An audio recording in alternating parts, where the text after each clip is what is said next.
Alam mo ba na dati, ang mga shoe store sa Amerika ay may makina na nagpapakita ng inyong mga buto sa paa? Mula 1930s hanggang 50s, halos lahat ng tindahan ng sapatos ay may fluoroscope machines na gumagamit ng malakas na X-ray. Ang mga bata ay naglalaro dito tulad ng laruan.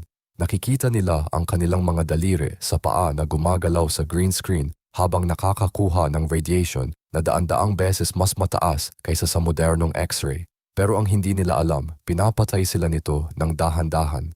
Ang mga empleyado na araw-araw gumagamit ng makina ay nagkasakit, nawala ng mga daliri dahil sa cancer, namatay dahil sa radiation. Isang salesman ang napilitang putulin ang binti dahil sa radiation burns. Walang nakakaalam na delikado ang makina, walang babala, walang proteksyon.